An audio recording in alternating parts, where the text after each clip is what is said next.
Petřa a rád bych vám představil prezentaci na téma marketingová komunikace hotelu Happy Star.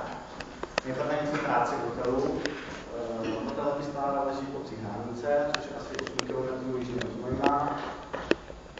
Je to nový moderní hotel, byl postaven teprve v roce 2005 a je řazen do kategorie 3hvězdičkových hotelů. V mojí práci bych vás chtěl seznámit hodnotit jejich internetové stránky, jejich tištěnou formu komunikace a pak další stránky komunikace, jako je sponsoring. Na internetových stránkách, tohle je úvodní stránka, kterou vidíte, je ve 4 světových jazycích. Dále tam můžete vidět jednotlivé záložky, ale já bych se v mé stránce v mé prezentaci chtěl věnovat spíše zvláštnostem, co mají tyto stránky navíc.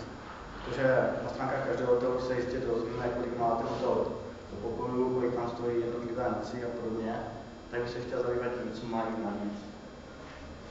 Například, když si rozhodneme složku ubytování, tak tam nalezneme 5 důvodů, proč tenhle hotel navštívit. V těchto 5 bodech hotel v krátkosti seznamuje potenciální zákazníky s tím, co jim může nabídnout, jako je například wellness centrum, sportovní vyžití a podobně. A dále mě velice zaujalo, na vaší pravé straně vidíte vyjádření zákazníků, které již tento navštívili. A jsou to vesměs pozitivní hodnocení, což považuji za klad. Dále hotel zdůrazňuje to, že se tam koná řada oslav a svadeb. Mají na to hodné prostory, jsou tam 2 salonky a vyškolený personál. Zase tam mají zdůvodnění, proč si právě hotel Happy Star vybrat. A opět vidíme vyjádření zákazníků, kteří tam svoji svatbu oslavili a byli s tím spokojení. Ve spodních částech stránky je vždycky bohatá fotogalerie z již provedených akcí, můžete vidět právě z těch skladeb.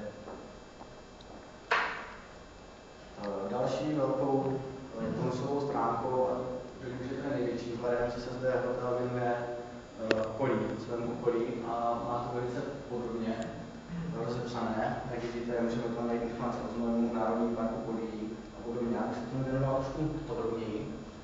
Tak například cyklostezky.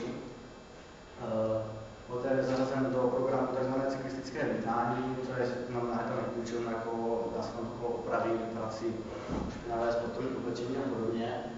A dále tam nabízí 5 tras, které mají počátek hotelu a je to doplněno i o mapky a profily tratě, což je podle mě velice zajímavé. Mnozí z vás jezdí na kole, takže to ocení. Další část, které se věnuje vínu na Znojemsku, zdůrazňuje to, že leží v vinařské oblasti, že v okolí spousta vinic, spousta vinných sklepů. Také vyjmenovává odrůdy, které se tady na Znojemsku pěstují a které mohou návštěvníci ochutnat.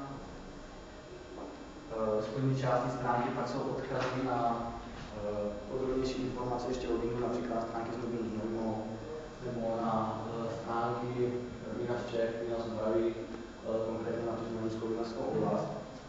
A spodní část stránky je opět doplněna o bohatou fotogalerii.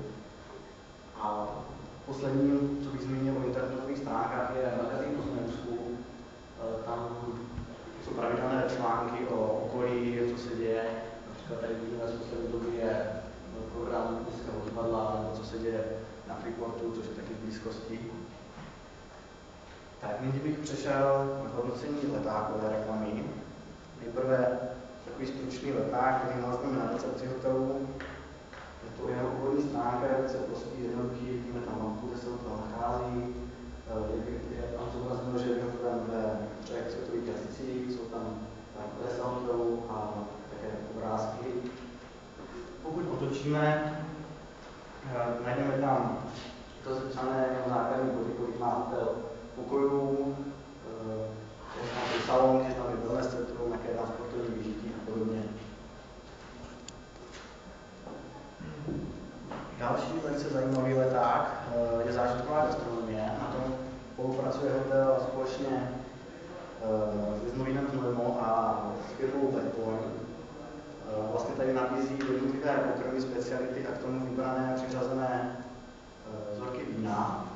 A personál to lepistá obsluhuje a podobně. Připravil jsem si vás ukázku, jak třeba takové ten vypadá. Je to vždycky spojeno ještě s nějakou zvláštní událostí, tady například na roce 25, 29, říkají vlastně skutové zavěřkové hodí, máme tam jednotlivá ta jídla, speciality společně s nějakým vínem. Další letákem, který nabízí hotel Lepistár, jsou jejich speciální programy.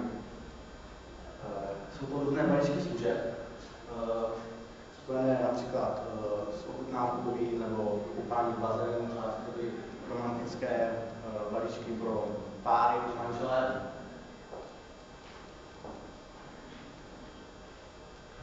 Dále pak mají leták, který opět upozorňuje na to, že se tam konají svatby a různé oslavy, zase třeba i tady nabízí novinku, že je možno i pohřeb provést v hotelu, jakož tam jsou na to rovné prostory a zase nabízejí ty salonky a bar. Posledním letákem, který prezentuje hotel Lepistár, je tzv. Zábavná vinařská maturita. Je to 3denní program, do něho jsou zahrnuty degustace vín, povídání o víně, návštěva vinných sklepů a vinic. A zase je doplněná bohatou fotogalerii. A ještě, aby byla kompletní tisková tištěná forma komunikace, najdete vizitka hotelu Lepistár, je jednoduchá, jsou na ní fotky, adresa, internetová adresa, e-mail a to, co hotel nabízí, dneska chce, tak tam bazén, fitness centrum a podobně. Hotel se taky zabývá sponsoringem, tady bych si rozhlasoval ukázku.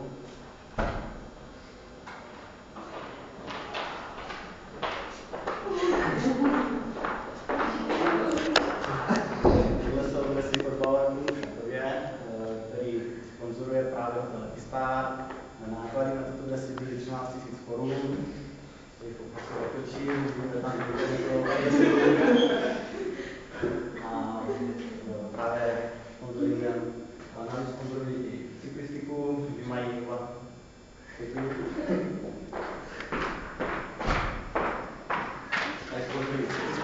třeba vlastní tým na vinařské kalestáce z Novinkapů a mají vlastní dresy, který se toho závodu účastní. Děkuji vám za pozornost.